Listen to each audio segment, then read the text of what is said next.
Account তৃণমূলের 3টে account freeze করে দিয়েছিল সেইটা নিয়ে আজকে সুপ্রিম কোর্টে মামলা রয়েছে। তৃণমূল চাইছে সেই অ্যাকাউন্ট গুলো যাতে খোলা হয় এবং যেটা বলা হচ্ছে এই যে একটা এয়ারলাইন্স কোম্পানি তাকে কয়েকশো কোটি টাকা দেওয়া হয়েছে এই অ্যাকাউন্ট গুলো থেকে এবং জানা যাচ্ছে সেগুলো অভিষেকই চালাতো।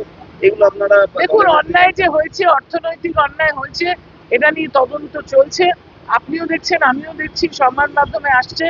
কিন্তু সেই অর্থনৈতিক যে তদন্ত চলছে, তছরূপের তদন্ত, এয়ারলাইন্সকে দেওয়ার তদন্ত, বাড়িটা নিয়ে তদন্ত বা বিভিন্ন যে আরো অনৈতিক কাজকর্ম হয়েছে, এটা যেহেতু সাবজুডিস ম্যাটার, সুতরাং এটা কোর্ট এবং তদন্ত সংস্থা দেখবে। আমার এতে বলার কিছু নেই। শুভেন্দু অধিকারী আপনাদের সিপিআই সাংসদদের সঙ্গে বৈঠকে বসছেন, একটা মিটিং হওয়ার কথা আছে, তাতেই 3জন সাংসদ থাকছেন যারা দল সবাই থাকছে। আমরা সব সময় কিন্তু 20 জন একসঙ্গে আছি এবং যে কথাটা পোস্টে আপনারা বলছেন আরো 2-1 সাংসদ তারাও আমাদের সঙ্গে কিন্তু যোগাযোগে আছেন। তৃণমূল সাংসদ বাংলাটা করি, তৃণমূল সাংসদ সৌগত রায় তিনি বলছেন যে এই 3জন তারা তৃণমূলে ফেরার আশা প্রকাশ করেছিলেন, দলের মধ্যে কথাও চলছিল, কিন্তু বিজেপি থেকে প্রবল চাপ আসার কারণে এই দলে ফেরাটা তাদের ক্ষেত্রে একটু সমস্যা হচ্ছে। কোনো প্রবল চাপ নেই, স্বইচ্ছায় সবাই এসেছেন। কেননা এখানে যে বালি চুরি, মাটি চুরি, কয়লা চুরি, সোনা চুরি, এগুলো তো কাগজে আসছে, এগুলো তো ডকুমেন্টেড অন্যায় এবং অনেকে অ্যারেস্ট হয়েছে।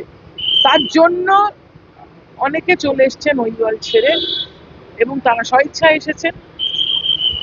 এছাড়াও আমি যে বললাম আরো 2-3 জন সাংসদ, যেটা কাগজেই বেরিয়েছিল সংবাদ মাধ্যমে, যে প্রাক্তন যিনি সর্বভারতীয় সভাপতি, বর্তমান স্বাস্থ্যমন্ত্রী জেপি নাড্ডাজি, তার সঙ্গে আলোচনা চলছে, তারাও তো আসার জন্য বলেছেন।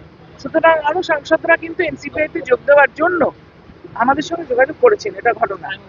अब पूर्णिया के जो सांसद थे पप्पू यादव, उनके आक्रमण किया गया प्रेस कॉन्फ्रेंस के समय, क्योंकि वो राम मंदिर को लेकर मुझे नहीं पता क्या हुआ है, मुझे पता करना पड़ेगा, लेकिन मंदिर लेके संसद भवन के अंदर ड्रामा करने का इजाजत किसी को नहीं है।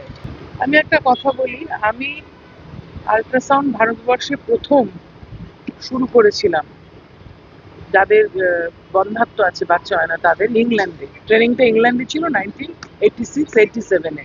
আমি 87-এর পরে ফিরে আসার পরে আমার প্রথম স্টুডেন্ট হচ্ছে ডক্টর শশী পাজা। আরজিকর থেকে পাশ করে সে আমার সঙ্গে আল্ট্রাসাউন্ড শেখার জন্য কাজ শুরু করে 1987-88। সেই থেকে সে এখন অবধি, আজ অবধি ঘোষদস্তার ইনস্টিটিউট অফ ফার্টিলিটি রিসার্চে এই যে পার্টিকুলার আল্ট্রাসাউন্ডটা, এখনো সে সেই কাজটা করে। সেজন্য সে প্রতিদিন সেখানে আসে, প্রতিদিন পেশেন্ট দেখে।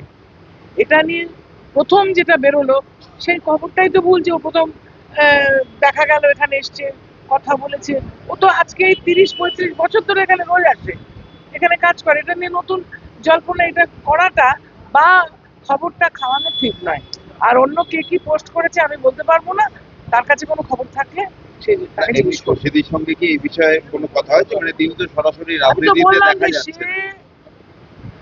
আল্ট্রাসাউন্ড করে আমার স্টুডেন্ট, সেই জন্য তাই নিয়ে আমার সঙ্গে তার রোজই কথা হয়। রাজনীতির বিষয়ে কিছু হয়? অভিষেক বন্দ্যোপাধ্যায় এত বিদেশ যাওয়ার তাগিদ কেন? হাইকোর্টের যিনি যাচ্ছেন তাকে জিজ্ঞেস করুন। আমাদের ভিডিও ভালো লাগলে লাইক এবং শেয়ার করুন। কমেন্ট সেকশনে গিয়ে জানান আপনাদের মতামত। আরও ভিডিও পেতে আমাদের চ্যানেল সাবস্ক্রাইব করুন এবং প্রতি মুহূর্তে খবরের আপডেট পেতে প্রেস করুন বেল আইকন।